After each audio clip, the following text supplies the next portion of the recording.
সম্রাটের সব মিথ্যে ধরে ফেলায় ঝিনুকের উপর প্রচন্ড রেগে গেল সম্রাট। হ্যাঁ বন্ধুরা, এমনটা দেখা যাবে। তাই সম্পূর্ণ জানতে ভিডিওটিতে লাইক দিয়ে চ্যানেলটি সাবস্ক্রাইব করে দেখতে থাকুন।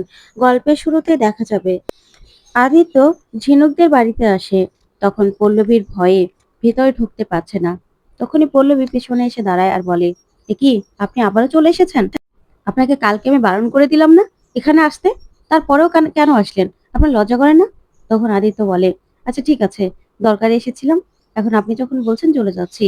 তখন এই ঠাম্মি বলে, কার গলা শুনতাছি? আদিত্য আইসো নাকি?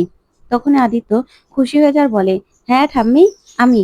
এই বলেই ভিতরে চলে যায়। তখন তো পল্লবী রেগে তাকিয়ে থাকে। তারপরে আদিত্যকে দেখেই ঠাম্মি বলে, তা তুমি বাইরে কি করো? তখন আদিত্য বলে, না না, আমি তো তোমার সঙ্গেই দেখা করতে এসেছি। আমি তোমাকে দেখতে এই বাড়িতে আসি, বুঝতে পেরেছো?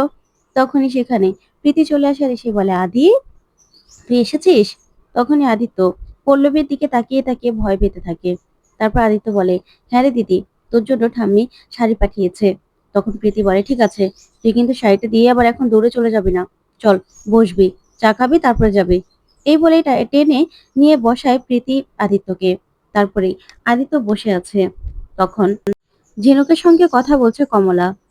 তখন ঝিনুক কমলাকে বলে, মা জানো তো, সম্রাটের না ওই বাসন্তী পোলাওটা ভীষণ পছন্দ হয়েছে। তবে আমি একটা ভুল করে ফেলেছিলাম। তখন কমলা বলে, কি ভুল? তখনই ঝিনুক বলে, আসলে ওই এটো বাসনগুলো না ওখানে রেখে দিয়েছিলাম, পরিষ্কার করিনি, সেই জন্য সম্রাট রেগে গিয়েছিল। তখন কমলা বলে, শুরুতে না এরকম এরকম হয়, আস্তে আস্তে দেখবি সবকিছু তুই শিখে যাবি। তখন ঝিনুক খুশি হয়ে যায়। খুশি হয়ে কথা বলতে থাকে কমলার সঙ্গে। ঠিক তখন ওইদিকে সম্রাট সবটা সিসি ক্যামেরায় দেখতে থাকে আর বলে, আবার কথা বলছে, হেসে হেসে কথা বলছে। কার সঙ্গে কথা বলছে কিছু তো শুনতেও পাচ্ছি না। আমার না আর ভালো লাগছে না, এই যন্ত্রণা আমি আর নিতে পারছি না। এই কথা বলে প্রচন্ড রেগে যায় সম্রাট। তারপরে দেখা যাবে ঝিনুককে কমলা বলে, আচ্ছা ঝিনুক মা, এখন আমি ফোনটা রাখি, হ্যাঁ? প্রীতির ভাই আদিত্য এসেছে, ওর সঙ্গে একটু কথা বলে ওকে চা বানিয়ে দিই। তখন ঝিনুক বলে, ঠিক আছে মা। এই বলে ফোনটা রেখে দেয়। তখন কমলা আসে আর সে বলে, আদিত্য বাবা, তুমি এসেছো? তখন আদিত্য বলে, হ্যাঁ কমলা কাকিমা, আপনাদের সঙ্গে দেখা করতে এলাম। তখন প্রীতি বলে, মা দেখুন, আদি আমার জন্য শাড়িটা এনেছে, ঠাম্মি পাঠিয়েছে, সুন্দর না? তখন কমলা খুশি হয় আর বলে, সত্যি, সেদিন জিলিপি, আজকে শাড়ি, এখন আর আমার ছোট বৌমার নাগাল পায় কে? এই তো, খুশি খুশি হয়েছো না? তখন প্রীতি বলে, হ্যাঁ মা, ভীষণ খুশি হয়েছি। আমি বরং বেবিকে এটা দেখে আসি। তখন আদিত্য বলে, বেবি মানে? তখন প্রীতি বলে, তো জামাই বাবুকে। তখন আদিত্য বলে, যা। তারপর প্রীতি চলে গেলেই এদিকে কমলা পল্লবীকে বলে, পল্লবী, যা না, আদিত্যের জন্য এক কাপ চা বানিয়ে নিয়ে আয়। তখন পল্লবী বলে, না মা, এখন তো দুপুরের সময়, খাবার সময়, আমি এখন চা বানাতে পারবো না, আমার কাজ আছে। তখন কমলা বলে, কি বা এমন কাজ আছে, চা বানিয়ে নিয়ে আয় না। তখন আদিত্য বলে, হ্যাঁ কাকিমা, আপনার মেয়ের হাতে চা তো নয় যেন অমৃত, সে যে একদিন খেয়ে গেলাম না। তখন কমলা খুশি হয়ে বলে, যা না পল্লবী। তারপর পল্লবী চা বানাতে যায়। রেগে রেগে আদিত্যর জন্য চা বানায়। আর চা বানানোর পরে যখনই চিনি দেবে, চিনি দেওয়ার পরিবর্তে মরিচের গুঁড়ার দিকে চোখ যায়। তারপরে ৩ চামচ মরিচের গুঁড়া দিয়ে দেয় পল্লবী। আর এনেই আদিত্যকে দেয় আর বলে, নিন আপনার চা। তখন তো আদিত্য চাটা হাতে নিয়ে বলে, সত্যি কাকিমা, আপনার মেয়ের চায়ের জবাব নেই। এই বলে চুমুক দিতেই চোখ মুখ যেন লাল হয়ে যায়। এদিকে তখনই পল্লবী বলে, চাটা কি ভালো হয়নি? খান না, খান, চাটা খেয়ে নিন। এই বলে রাগ দেখালেই তখনই আদিত্য সঙ্গে সঙ্গে পুরো চাটাই খেয়ে নেয় আর বলে, সত্যি, চা খাওয়ার একদম আমার শখ মিটে গেছে। আমার সারা জীবন এই চায়ের কথা মনে থাকবে কাকিমা। এই চায়ের স্বাদ তো আমি কোনোদিনও ভুলবো না। তারপরে এই বলেই বসে আদিত্য বলে, কাকিমা, আপনাদের আমি বলেছিলাম না, এই মেয়ে যার সঙ্গে বিয়ে হবে সে না অনেক সুখী হবে। তখন এই কথা বললেই তখনই পল্লবীর সাগরের কথা মনে পড়ে যায় আর সেখান থেকে কষ্ট পেয়ে চলে যায়। তারপরেই কমলা আর ঠাম্মিও মনটা খারাপ করে ফেলে আদিত্য বলে, আমি কি কিছু ভুল বললাম ঠাম্মি? এভাবে মনটা খারাপ করে ফেললে কেন? তখন ঠাম্মি বলে, আসলে তুমি জানো না আদি, আমাদের পল্লবীর সঙ্গে কি ঘটেছে, জানলে আর এই কথাগুলো বলতে না। তখন কমলা মন খারাপ দেখেই আদিত্য বলে, আচ্ছা কাকিমা, আমাকে কি বলা যায় কিছু মনে না করলে? তখন ঠাম্মি বলে, আসলে এই মেয়ের কপালটা না এত খারাপ, কি বলবো। মেয়েটার সঙ্গে উপরওয়ালা এত খারাপ যে কেন করলো সেটাই না বলতে পারি না। তখন কমলা বলে, থাক না মা, সে পুরনো কথা ভেবে কি আর কি হবে? পুরনো কথা ভাবলেই তো মনটা যেন ক্ষতবিক্ষত হয়ে যায়। তখন আদিত্য বলে, ঠিকই বলেছেন কাকিমা। বললাম তো, এসব কথা না একদম ভাববেন না। আমি বলেছি না, আপনারা দেখবেন আপনার মেয়ের খুব ভালো হবে। কারণ ও না খুব ভালো মানুষ। যে ওর জীবনে আসবে সে ওকে খুব ভালোবাসবে, ভালো রাখবেও। ভালোবাসার কোনো কমতি হবে না। কারণ যে অন্যের মেয়েকে নিজের মেয়ে হিসেবে বড় করে, তার মন যে কত বড়। তার জন্য উপরওয়ালা ঠিক ভালো কিছুই করবে। তখন কমলা আর ঠাম্মি এই কথা শুনে ভীষণ খুশি হয়ে যায়। অন্যদিকে ঝিনুক কি করবে কিছুই বুঝতে পারে না।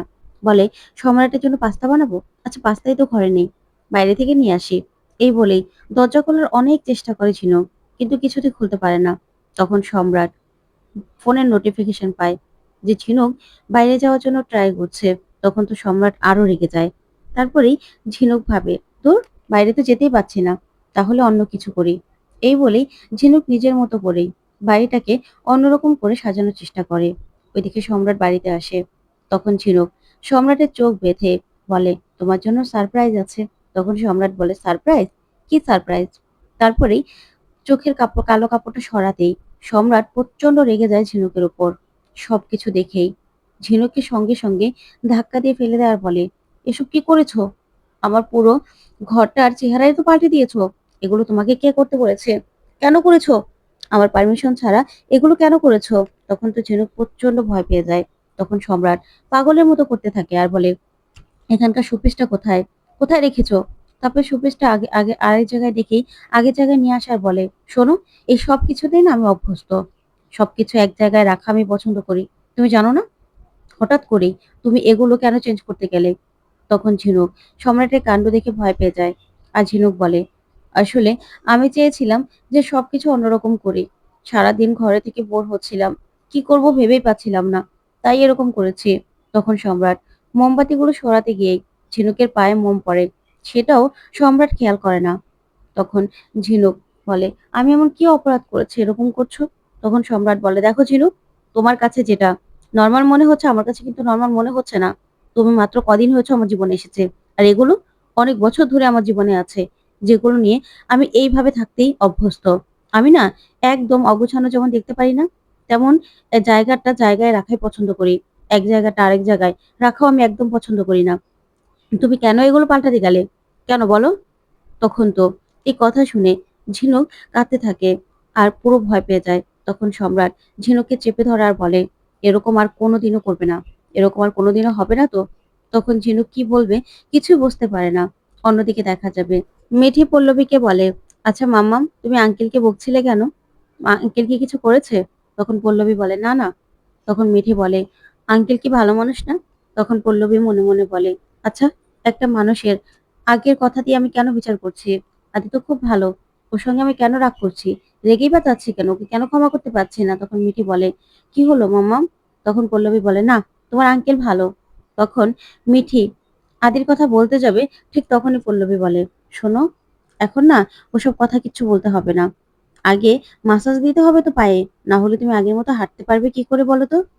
তখনই সবাই ঝিনুকের কথা মনে করে।